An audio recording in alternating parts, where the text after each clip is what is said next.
Assalamualaikum warahmatullahi wabarakatuh. Perkenalkan dengan saya Krisis Monika, mahasiswa dari Universitas Harapan Bangsa Purwokerto dari semester 7. Saya di sini akan menjelaskan mengenai analisa jurnal.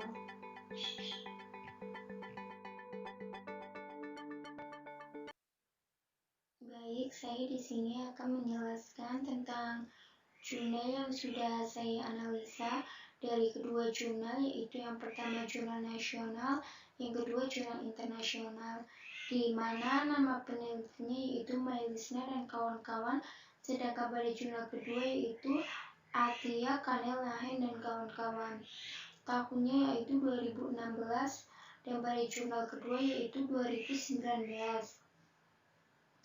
Judul jurnal pertama yaitu Perbedaan terapi back massage dan akupresur terhadap kualitas tidur pasien hemodialisa di Rumah Sakit Umum Langsa. Sedangkan jurnal kedua, The Effect of Back Massage on Private Sleep Quality Among Adult Patients in Intensive Care Unit. Metode penelitian pada jurnal pertama, metode penelitian pada jurnal ini menggunakan kuasi eksperimen dengan pre-test dan post-test design. Sedangkan pada jurnal kedua, metode penelitian pada jurnal ini memiliki desain kuasi eksperimen dengan diulang pengukuran. Waktu penelitian pada jurnal pertama, waktu penelitian dilakukan dari bulan Agustus sampai bulan Oktober 2016. Sedangkan pada jurnal kedua, waktu penelitian dilakukan dari bulan Juni hingga Desember 2017.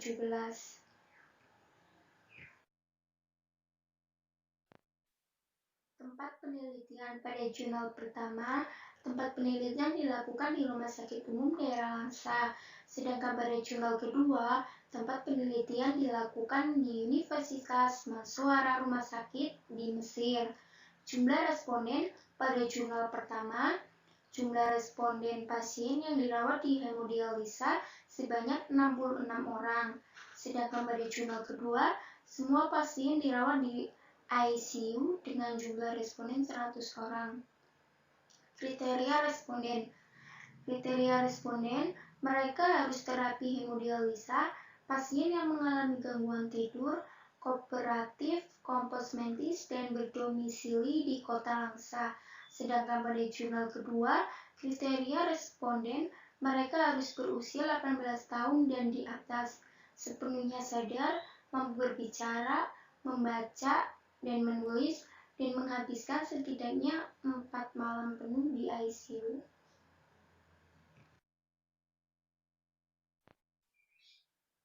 Instrumen atau alat ukur dari jurnal pertama, setelah responden mengisi kuesioner kualitas tidur, peneliti membuat kontrak untuk dilakukan intervensi yang pertama, yaitu terapi back massage. Pada malam kedua pasca hemodialisa dan paginya, peneliti kembali mendatangi rumah responden untuk dilakukan penilaian kualitas tidur pasca intervensi yang pertama. Untuk menghindari bias dari hasil intervensi yang pertama dan kedua, penilaian pretest kualitas tidur untuk intervensi yang pertama dan kedua, penilaian pretest kualitas tidur untuk intervensi yang kedua, akupresur dilakukan selang 1 siklus terapi hemodialisa. Sedangkan pada jurnal kedua, desain kuasi eksperimen dengan tindakan berulang mempelajari melibatkan 10 pasien dewasa yang direkrut dari 6 ICU yang berafiliasi dengan rumah sakit di Universitas Mansoura di Mesir. Itu peserta diacak dengan salah satu kelompok intervensi yang menerima sesi pijat punggung 10 menit selama 3 malam berturut-turut atau kelompok kontrol yang beristirahat dengan tenang selama intervensi. Data dikumpulkan menggunakan Veron dan skala tidur Siegler-Halper dan faktor-faktor yang mempengaruhi skala kualitas tidur. Cara pengumpulan data dari jurnal pertama, pengambilan data dilakukan di rumah sakit pada saat pasien menjalankan terapi hemodialisa dengan cara mendata alamat pasien dari data ruangan, kemudian responden dibagikan informed consent, dan selanjutnya kuesioner kualitas tidur pada saat menjalankan hemodialisa. Pada jurnal kedua, data demografis dan karakteristik dasar ini termasuk usia pasien, jenis kelamin, status perkawinan, pekerjaan, dan tingkat pendidikan. Ini juga melibatkan tanggal masuk ke ICU, riwayat pengobatan, tidur normal jam di malam hari, kebiasaan tidur seperti waktu tidur, siang hari, jam tidur, alat bantu tidur yang digunakan, dan diagnosis. Hasil dan pembahasan.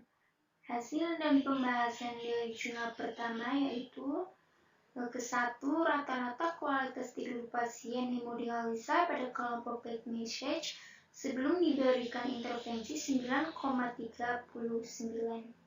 dan setelah intervensi menjadi 13,51. Yang kedua, rata-rata kualitas tidur pasien hemodialisa pada kelompok akupressure sebelum diberikan intervensi 10,97 dan setelah dilakukan intervensi menjadi 13,84. Yang ketiga, tidak ada perbedaan kualitas tidur pasien hemodialisa pada kelompok back message dan kelompok akupressure. Tindakan back message dapat menstimulasi sistem saraf yang dapat menurunkan insomnia, dan tindakan akupressure dapat meningkatkan hormon melatonin sehingga kualitas tidur membaik. Sedangkan hasil dan pembahasan pada jurnal kedua, tidak ada perbedaan signifikan terdeteksi antara dua kelompok sebelum intervensi mengenai 3 gangguan tidur utama, efektivitas dan suplementasi. Namun, perbedaan signifitas dicatat di antara kedua kelompok sesudahnya menerapkan intervensi pijat.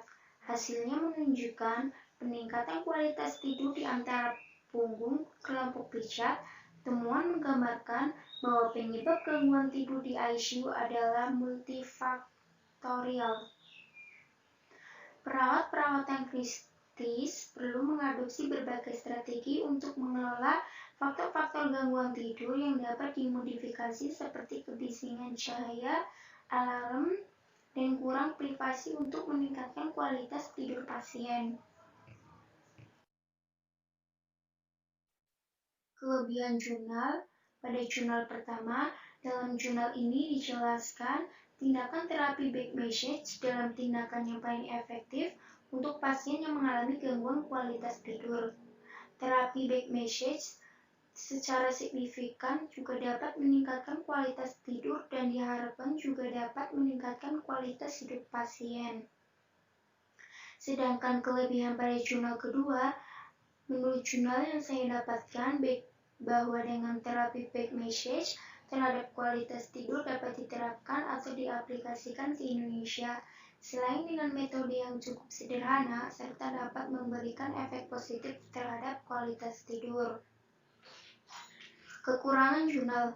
Kekurangan jurnal pertama, dalam jurnal ini peneliti tidak menjelaskan jumlah responden dibagi menjadi berapa antara jumlah wanita dan pria yang mengikuti tes tersebut. Kekurangan pada jurnal kedua, data yang dikumpulkan didasarkan pada pendekatan laporan diri yang mungkin ada meningkatkan subjektivitas hasil. Penelitian melibatkan sampel kenyamanan ukuran kecil dari Mansyuara Rumah Sakit University di satu kota yang dapat membatasi generalisasi dari temuan penelitian.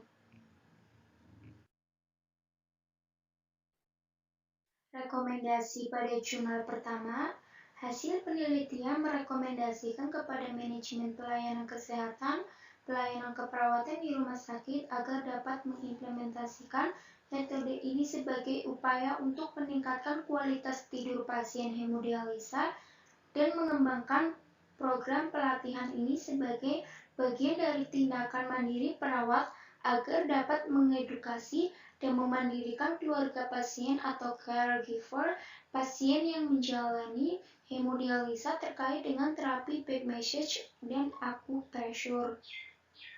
Sedangkan pada jurnal kedua, hasil penelitian merekomendasikan pijat 10 menit adalah intervensi yang efektif untuk mempromosikan kualitas tidur untuk pasien ICU. Kita merekomendasikan menggabungkan pijat punggung ke dalam rutinitas asuhan keperawatan pasien ICU sebelum waktu tidur untuk mempromosikan tidur dan akibatnya meningkatkan penyembuhan dan pemulihan. Perawat yang kritis harus sadar akan gangguan tidur, faktor dalam pengatur perawat intensif, penerapkan tidur strategi promosi. Penelitian skala besar lebih lanjut menggunakan diperlukan pendekatan objektif untuk bukti yang lebih kuat tentang efisiensi pijat punggung dalam meningkatkan kualitas tidur ICU.